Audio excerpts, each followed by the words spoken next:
Hello everyone, welcome back to Pathshala. तो हम आज की क्लास में लाइफ क्लास 10th का साइंस का चैप्टर लाइफ प्रोसेसेस के बारे में डिस्कस करेंगे। तो लास्ट क्लास में हमने पढ़ा था कि न्यूट्रिशन इन ह्यूमन बींग्स कैसे होता है, या जो ह्यूमन का जो डाइजेस्टिव सिस्टम है वो कैसे वर्क करता है। ठीक है, तो उसी को कंटिन्यू करते हुए हम एक बार फ्लो चार्ट में एक बार क्विकली रिकैप कर लेते हैं कि डाइजेस्टिव सिस्टम वर्क कैसे करता है ह्यूमंस के अंदर। ठीक है, तो सबसे पहले क्या होता है कि जो फूड होता है वो माउथ के अंदर एंटर करता है।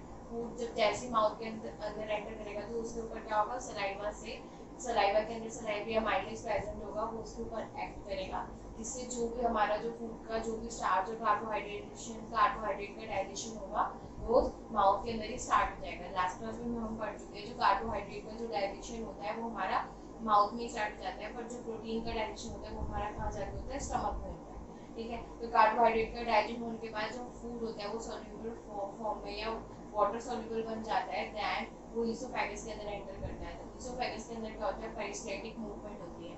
पेरिस्टैटिक मूवमेंट क्या पड़ेगी कि जो वॉल्स के अंदर कॉन्ट्रैक्शन में रिलैक्सेशन होगा। ठीक है, तो जिससे क्या होगा कि जो फूड होगा वो सीधा माउथ से स्टमक के अंदर जाएगा, उसका बैक फ्लो नहीं होगा। ठीक है, उसका बैक फ्लो नहीं हुआ तो पेरिस्टैटिक मूवमेंट होने के बाद जो फूड है वो सीधा स्टमक के अंदर एंटर करेगा। ठीक है, स्टमक के जो गैस्ट्रिक ग्लैंड्स हैं उसके ऊपर एक्ट करेंगे। तो गैस्ट्रिक ग्लैंड्स की थ्री टाइप्स ऑफ सिक्रीशन हो करेंगे। क्या, ठीक है, first is HCl, second is pepsin and third is mucus. ठीक है, तो HCl का फंक्शन क्या होता है कि स्टमक के अंदर एक एसिडिक मीडियम प्रोवाइड करना। ठीक है, स्टमक को HCl का बेसिक फंक्शन यही होता है कि एक पर्टिकुलरली एसिडिक मीडियम को प्रोवाइड करना। ठीक है, अब उसमें आता है ये जो एंजाइम पेप्सिन होता है। एंजाइम पेप्सिन क्या करता है, ये प्रोटीन की डाइजेशन करता है। कार्बोहाइड्रेट की डाइजेशन कर चुके हैं, उसके बाद प्रोटीन की डाइजेशन आती है। ठीक है, तो प्रोटीन की डाइजेशन कौन करता है, पेप्सिन करता है। ठीक है, तो पेप्सिन कभी ऐड करेगा जब उसको एसिडिक मीडियम मिलेगा। ठीक है, that's why HCl is secreted. HCl इसलिए सीक्रेट होता है क्योंकि पेप्सिन को ऐड करना होता है। तो पेप्सिन की एक्शन तभी होगी जब उसको एक प्रॉपर अच्छे तरीके से अपना एक एसिडिक मीडियम मिलेगा। ठीक है, अब पेप्सिन अपना एक्ट करता है और वहाँ पे प्रोटीन की डाइजेशन स्टमक में होती है। ठीक है, इसके अलावा हमारी क्या होती है, गैस्ट्रिक ग्लैंड एक चीज जो सीक्रेट करता है, दैट इज म्यूकस। ठीक है, म्यूकस का फंक्शन क्या होता है कि जो लाइनिंग होती है स्टमक की, ठीक है, उसको प्रोटेक्ट करना। ठीक है, म्यूकस का फंक्शन क्या होता है, जो स्टमक की लाइनिंग है उसको अच्छे से प्रॉपर तरीके से प्रोटेक्ट करना, that it helps in protecting the lining या inner walls of the stomach. ठीक है, अब वो जो फूड है स्टमक में जितना भी प्रोटीन का डाइजेशन होने के बाद जितना भी वाटर सॉल्युबल जो शुगर है वो सीधा हमारा कहाँ एंटर करती है, स्मॉल इंटेस्टाइन के अंदर। स्मॉल इंटेस्टाइन में एंटर करेगी। स्मॉल इंटेस्टाइन में क्या होगा कि वहां से स्मॉल इंटेस्टाइन के पास ना दो ग्लैंड से सिक्रीशन आएंगे, that is first is liver and second is pancreas. ठीक है, तो दो ग्लैंड्स अपनी सिक्रीशन सिक्रीट करेंगे, that is liver and pancreas. Liver अपना क्या सिक्रीट करेगा, बाइल जूस। ठीक है, बाइल जूस, बाइल के दो फंक्शन होते हैं। फर्स्ट फंक्शन बाइल का ये क्या होता है कि जो भी हमारा स्टमक से एसिडिक मीडियम में जो फूड कंटेंट आया है, ठीक है, एसिडिक मीडियम आया, अब जो स्मॉल इंटेस्टाइन में जितने भी एंजाइम्स होते हैं वो तभी वर्क करेंगे अगर उनको एक एल्कलाइन मीडियम मिले। ठीक है, वो एल्कलाइन मीडियम के बिना नहीं करते। स्मॉल इंटेस्टाइन की जो पीएच होती है या जो उसका फंक्शन होता है, जो स्मॉल इंटेस्टाइन की जो वॉल्स होती है वो हमेशा एल्कलाइन मीडियम में एक्ट करती है। ठीक है, तो लीवर से बाइल सिक्रीट होगा, तो बाइल का फर्स्ट फंक्शन क्या होता है कि सबसे पहले क्या होता है, जो भी स्टमक से हमारा एसिडिक फूड आया है, ठीक है, एसिडिक मीडियम से, उसको क्या करना है, एल्कलाइन नेचर में कन्वर्ट करना। तो ये क्या बाइल क्या करेगा, first function is to alkaline the acidic food enter from the stomach. Stomach से जो फूड आया है उसको एल्कलाइन मीडियम एल्कलाइन बनाना। ठीक है, सेकंड फंक्शन बाइल का ये होगा कि इसको क्या करना होता है, हमारा दूसरा फंक्शन इसका ये है कि जितने भी जो फैट ग्लोब्यूल्स है, ठीक है, जो फैट है फूड के अंदर जो फैट प्रेजेंट है उसको इमल्सिफाई करना और उसके छोटे छोटे ग्लोब्यूल्स बनाना, या बेसिकली फैट का ब्रेक डाउन करना, that is a function of bile. ठीक है, उसके बाद दूसरा यहाँ से पैनक्रियास से क्या निकलेगा, पैनक्रियाटिक जूस। ठीक है, पैनक्रियाटिक जूस के तीन एंजाइम सीक्रेट करता है, that is trypsin, amylase and lactase. ठीक है, अब जो अभी तीनों एंजाइम का क्या फंक्शन, ट्रिप्सिन का फंक्शन क्या होता है, ट्रिप्सिन का फंक्शन होता है प्रोटीन का डाइजेशन करना। तो जिसके अंदर भी प्रोटीन होगा ना, जितना भी हमारा उस शुगर या जो भी हमारा फूड मटेरियल है उसके अंदर जितना भी प्रोटीन होगा उसका एक डाइजेशन करने में हेल्प करते हैं। मतलब स्टमक में भी प्रोटीन का डाइजेशन हुआ, बट उसका फर्दर उसको ब्रेक डाउन करना है कि जैसे एक लार्ज ग्लोब्यूल था उसको स्मॉलर में करना, फिर उसका फर्दर स्मॉलर, मतलब कि बिल्कुल हमें तो एक वाटर एब्जॉर्ब फॉर्म में न्यूट्रिशन मिलता है, बिल्कुल ही लिक्विड कंटेंट में। ठीक है, तो ट्रिप्सिन क्या करेगा, फिर फर्दर प्रोटीन का डाइजेशन स्टमक से हुआ होता है, उसको उसके जो प्रोटीन प्रोड्यूस होंगे उसको फर्दर डाइजेस्ट करेगा, that is the function of trypsin, ठीक है। तो प्रोटीन का डाइजेशन वो करेगा। और अमाइलेज, अमाइलेज हम नाम से पढ़ते आ रहे हैं, जैसे वहाँ पे सलाइवरी अमाइलेज है, तो अमाइलेज एंजाइम का फंक्शन होता है बेसिकली कार्बोहाइड्रेट को डाइजेस्ट करना, ठीक है। तो अमाइलेज यहाँ से कार्बोहाइड्रेट का डाइजेशन करेगा। और लाइपेज, लाइपेज क्या है, फैट का डाइजेशन करने में हेल्प करता है, ठीक है। तो लाइपेज वहाँ से फैट का डाइजेशन करेगा। तो ऐसे करके पैनक्रियाटिक जूस मतलब ओवरऑल जो है फूड जो पार्टिकल्स है उसको बिल्कुल स्प्लिट या बिल्कुल माइन्यूट फॉर्म में कन्वर्ट करने में हेल्प करता है, दैट इज ट्रिप्सिन प्रोटीन का, अमाइलेज कार्बोहाइड्रेट का, लाइपेज इसका फैट का, ठीक है। उसके बाद अब ये जो स्मॉल इंटेस्टाइन है उसका खुद का इंटेस्टाइनल जूस है, ठीक है। खुद का इंटेस्टाइनल जूस है जो एल्कलाइन मीडियम में एक्ट करता है, ठीक है। तो वो फर्दर जो स्मॉल इंटेस्टाइन का इंटेस्टाइनल जूस है वो फर्दर अपने इंटेस्टाइनल एंजाइम्स को सीक्रेट करके फिर वो ऐसे ही प्रोटीन को फर्दर इंटेस्टाइनल जूस कन्वर्ट कर देता है अमीनो एसिड्स में, कार्बोहाइड्रेट किसमें कन्वर्ट हो जाता है, ग्लूकोज में, और जो फैट होता है वो फैटी एसिड प्लस ग्लिसरॉल, मतलब ये किस फॉर्म में कन्वर्ट होंगे, जो आगे जाके हमारी बॉडी के अंदर इसी फॉर्म में एब्जॉर्ब होंगे, ठीक है। तो इस फॉर्म हमने मतलब वायरल स्मॉल इंटेस्टाइन के अंदर इस फॉर्म में इसको कन्वर्ट कर लिया जो हमारी बॉडी के अंदर आगे जाके एब्जॉर्ब होगा, that is protein is converted to amino acid, carbohydrate is converted to glucose and fat is converted to fatty acid plus glycerol, ठीक है। अब ये जो इंटेस्टाइनल जूस में जितनी भी ये कंटेंट था ये सारा हमारा क्या होगा, विलाई की जो इंटेस्टाइनल वॉल के अंदर जो विलाई है उसके सरफेस को इंक्रीज करने में जो हेल्प करती है, ठीक है। ये सारा क्या होगा, विलाई के अंदर एब्जॉर्ब हो जाएगा, ठीक है। विलाई से वो क्या होगा, विलाई इसको हेल्प करेगी इंटेस्टाइनल वॉल से एग्जिट करवा के ब्लड के अंदर एब्जॉर्ब करने में। तो ऐसे करके जो भी हमारा न्यूट्रिशन है, जो फूड से जो हमें एनर्जी मिलेगी वो सारी की सारी हमारे ब्लड के अंदर चली जाएगी और हमें ब्लड से न्यूट्रिशन मिल जाएगा। और उसके अलावा फिर जितना भी हमारा अनडाइजेस्टिव फूड जो हमारा बच गया है, ठीक है, अनडाइजेस्टिव फूड जो हमारा जितना हमारा लार्ज इंटेस्टाइन के अंदर एंटर कर गया है, ठीक है, जो भी बच गया है वो हमारा उसका क्या होगा, डिफिकेशन हो जाएगा एनएस के थ्रू, ठीक है, जितना भी अनडाइजेस्टिव या सॉलिड पार्ट जो बच गया। और उसके अलावा जो भी लार्ज इंटेस्टाइन का अंदर जो भी वाटरी कंटेंट उसके वेस्ट प्रोडक्ट्स के साथ आता है वो वाटर होगा वो हमारा लार्ज इंटेस्टाइन उसको एब्जॉर्ब कर लेगा, ठीक है। तो ऐसे करके क्या होगा कि हमारा जो पूरा का पूरा जो डाइजेशन का प्रोसेस होता है वो ह्यूमंस के अंदर इस तरह से होता है, ठीक है। यानी कि फूड सीधा माउथ से एंट्री होती है और ब्लड में एब्जॉर्प्शन होती है और एनएस से उसकी डिफिकेशन होती है, ठीक है। तो ऐसे करके ह्यूमन के अंदर डाइजेशन हो जाता है, ठीक है। अब इसका एक ऐसी एनसीईआरटी में एक क्वेश्चन दिया हुआ था कि हम दो टेस्ट ट्यूब लेते हैं, डाइजेशन होता है हमारा ह्यूमन बींग्स के अंदर या जो न्यूट्रिशन होता है वो ह्यूमन बींग्स को ऐसे मिलता है, ठीक है। इन सब के अलावा ना एनसीईआरटी में एक एग्जांपल दे रखा है, एक क्वेश्चन है, ठीक है, सलाइवा या सलाइवरी अमाइलेज और फूड से रिलेटेड, ठीक है। मैं उस क्वेश्चन को पहले फर्स्ट रीड आउट कर लेती हूँ कि हमने क्या लेना है, 1 ml हमें डाइल्यूट स्टार्च सॉल्यूशन लेना है, हमने एक टेस्ट ट्यूब में लिया, ठीक है। उसके अंदर हम क्या कर देंगे, 1 ml हम क्या ऐड कर देंगे, सलाइवा ऐड कर देंगे, ठीक है। इस मिक्सचर को अगर हम आधे घंटे तक रखते हैं 40 हाफ एन आवर, फिर हम उसके बाद उसके अंदर क्या कर देंगे, डाइल्यूट आयोडाइड सॉल्यूशन ऐड कर देंगे, ठीक है। तो then there is no change in color of iodide solution. What does you tell about the action of saliva on starch? That means कि हम लास्ट क्लास फोटोसिंथेसिस से हम पढ़ते आ रहे हैं कि जो स्टार्च होता है वो क्या कहते हैं, आयोडाइड सॉल्यूशन के अगेंस्ट रिस्पॉन्स करता है, वो ब्लू ब्लैक कलर में चेंज हो जाता है। बट हमने इस क्वेश्चन में ये देखा कि जैसे हमने स्टार्च सॉल्यूशन डाला और उसके ऊपर अगर हमने आयोडाइड सॉल्यूशन डाल दिया, ठीक है, आयोडाइड सॉल्यूशन डाला तो क्या उसका कलर ही चेंज नहीं हुआ, वो ब्लू ब्लैक कलर में चेंज ही नहीं हुआ।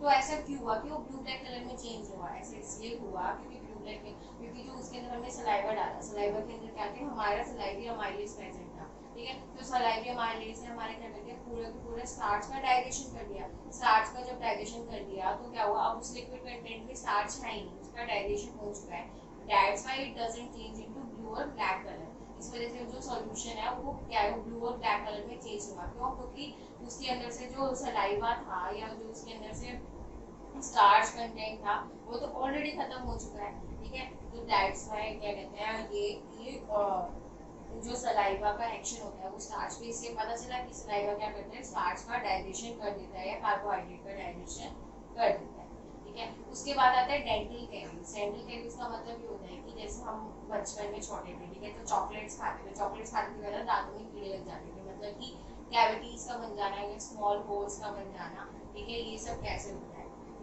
तो हमें एक चीज ध्यान नहीं होगी, जो टिप का सबसे आउटर वाला पार्ट होता है ना, जो सबसे स्ट्रॉन्ग होता है, इवन बोन से ज्यादा स्ट्रॉन्ग होता है, वो होता है एनामेल। ठीक है, एनामेल का लोअर पार्ट जिस क्या होता है, डेंटाइन। ठीक है, डेंटाइन के अंदर एक होती है पल्प कैविटी नाम से। ठीक है, उसके अंदर क्या होता है, बहुत सारी ब्लड वेसल्स और नर्व एंडिंग्स होती है। ठीक है, जो टिप से कनेक्टेड होती है, मतलब कि दैट इज पल्प कैविटी, जो डायरेक्टली गम्स से हमारे क्या होते हैं, कनेक्ट होती है। तो क्या होता है कि जब हम जैसे ही हम क्या करते हैं कि हम फूड मटेरियल खाते हैं, फूड मटेरियल खाता है तो क्या होता है कि उससे माउथ में जो भी बैक्टीरिया प्रेजेंट होते हैं या बाहर से में जो भी बैक्टीरिया हम रिसीव करते हैं, ठीक है, तो उसमें क्या होता है कि जो टिथ के ना, टिथ पर क्या होता है, जो सलाइवा होता है ना, वो एक्ट नहीं कर पाता। ठीक है, टिथ के मतलब कि लोअर मोस्ट या मतलब उसके साइडेस पार्ट तक जो होता है, वो सलाइवा माइलिस पहुंच नहीं पाता, जिसकी वजह से वो बैक्टीरिया को किल नहीं कर पाता। ठीक है, तो सलाइवा की बैक्टीरिया को नहीं पड़ता, तो डेट मींस वहाँ पे ना बैक्टीरिया की ग्रोथ होने लग जाती है, ग्रोथ। ठीक है, जैसे बैक्टीरिया ग्रोथ होएगी तो क्या करेगा, वो एक एसिड प्रोड्यूस करेगा। तो उस एसिड प्रोडक्शन से क्या होता है कि वो जो एसिड होता है ना, वो क्या करेगा, हमारे पूरे टूथ के ऊपर एक्ट करने लग जाएगा, धीरे धीरे एनामेल को डिस्ट्रॉय करेगा। एनामेल से फिर वो डेंटाइन से पल्प कैविटी को के अंदर पहुंच के वहाँ पे इन्फ्लेमेशन कर देता है, या नर्व एंडिंग्स को इन्फ्लेम या उनको डैमेज करता है, जिसकी वजह से पूरी स्मॉल कैविटीज या होल्स वगैरह बन जाती है। ठीक है, तो दैट इज कॉल्ड, हम उसको डेंटल कैविटीज कहते हैं, और जिसकी वजह से वो नर्व एंडिंग्स और ब्लड वेसल्स को हार्म करता है, जिसकी वजह से हमें पेन होता है। ठीक है, तो इसलिए हमें बोलते हैं कि डेली ब्रश करना चाहिए, क्योंकि जो सलाइवा होता है वो बैक्टीरिया वगैरह को किल नहीं कर पाता, तो डेट से हमें ब्रश करना चाहिए ताकि हम उस एसिड प्रोड्यूसिंग बैक्टीरिया को उसको किल कर सके, और माउथ में जो एसिड प्रोड्यूस ना हो, और हम अपने टीथ को प्रोटेक्ट कर सके। तो that is dental cavities. So that means if teeth are not cleaned regularly, they become covered with a sticky yellowish layer of food particles and bacterial cells called dental plaque. कि वहाँ पे जाके food particles और bacteria है वो सारे इकट्ठा हो जाएंगे और क्या बना देंगे, एक प्लैक की फॉर्मेशन बना देंगे। ठीक है, so that is dental cavities. उसके बाद हमारा नेक्स्ट टॉपिक आता है रेस्पिरेशन। ठीक है, अब अगर रेस्पिरेशन क्या है, व्हाट इज रेस्पिरेशन? रेस्पिरेशन अभी तक हमें बड़ा फूड। ठीक है, अब जो फूड हमने लिया, जो एसिमिलेटेड फूड हमें मिला, जो न्यूट्रिशन मिला, ठीक है, उसके साथ उससे क्या होती है, हमें एनर्जी रिलीज होती है। ठीक है, फ्यूल हमें क्या करते हैं, फूड हमें क्या करते हैं, फ्यूल प्रोवाइड करते हैं एनर्जी के लिए। जो एनर्जी मिलती है उसको हमारी बॉडी एब्जॉर्ब करते हैं, उसको यूज करती है अपनी लाइफ प्रोसेसेस को मेंटेन करने के लिए, या मतलब बेसिकली दैट मतलब कि ब्रीथिंग और रेस्पिरेशन की एनर्जी को यूज करते हैं। That is called respiration. That is the assimilated food is used as a fuel to get energy for life processes. ठीक है, जो फूड हम यूज करते हैं, फूड को यूज करते हैं एज अ फ्यूल के तौर पर अपनी लाइफ प्रोसेसेस को करने के लिए। ठीक है, और हम उसको अपनी ग्रोथ और बॉडी के रिपेयर के लिए जो यूज करते हैं, दैट इज मतलब कि हमारा जो फूड है उसके दो फंक्शन होंगे। ठीक है, तो ग्रोथ और रिपेयर के लिए, और दूसरी चीज हमें एनर्जी प्रोवाइड करने के लिए। अब जो उस एनर्जी का यूज होता है, ठीक है, और फूड से, और जो वो एनर्जी रिलीज होती है, that is the process called respiration. Respiration means the process of evolving energy from food, and food से जो एनर्जी निकलती है उस प्रोसेस को हम कहते हैं रेस्पिरेशन। ठीक है, दैट मींस जो फूड है, ठीक है, फूड हमने ऑक्सीजन के साथ कंबाइन करके जो कार्बन डाइऑक्साइड, वाटर और जो एनर्जी को रिलीज करता है, मतलब बेसिकली हमारे पास रेस्पिरेशन से फाइनल प्रोडक्ट क्या मिलता है, दैट इज ये एनर्जी। ठीक है, तो that is called respiration. That means the process of respiration involves taking in oxygen into the cells, using it for releasing energy. Energy को रिलीज करने के लिए हम उसको यूज करते हैं by burning food and then eliminating the waste products, और waste products को एलिमिनेट कर देना, that is carbon dioxide and water from the body, that is called respiration. The process of respiration which releases energy. ठीक है, वो सारा का सारा हमारा क्या होता है, सेल्स के इनसाइड द बॉडी है, takes place inside the cells of our body. ठीक है, तो रेस्पिरेशन बेसिकली एक चीज होता है कि ना कंफ्यूजन रहते हैं कि ब्रीथिंग और रेस्पिरेशन में क्या डिफरेंस होता है। ठीक है, breathing is just limit up to lungs, पर जो रेस्पिरेशन होती है वो हमारी पूरी सेल्स तक, पूरी ऑल ओवर बॉडी की सेल्स तक होती है। ठीक है, that process is known as respiration. Breathing is up to lungs, breathing का मतलब होता है सिर्फ गैसेस का एक्सचेंज करना, मतलब कि सांस breathe in breathe out, basically inhalation and exhalation, सांस लेना या सांस छोड़ना, that is breathing. But respiration is कि बॉडी के सेल्स का बॉडी के सेल्स का उस मतलब फूड को यूज करना और उससे एनर्जी को रिलीज करना, दैट इज रेस्पिरेशन। मतलब up to tissue level, up to cell level, that is respiration. ठीक है, तो अब हम इससे पता चला कि जो रेस्पिरेशन है वो लाइफ के लिए एसेंशियल है, क्योंकि वो हमारे पूरे सेल्स के अंदर होती है। ठीक है, तो हमारी it provides energy for carrying out all the life processes which are necessary to keep the organism alive.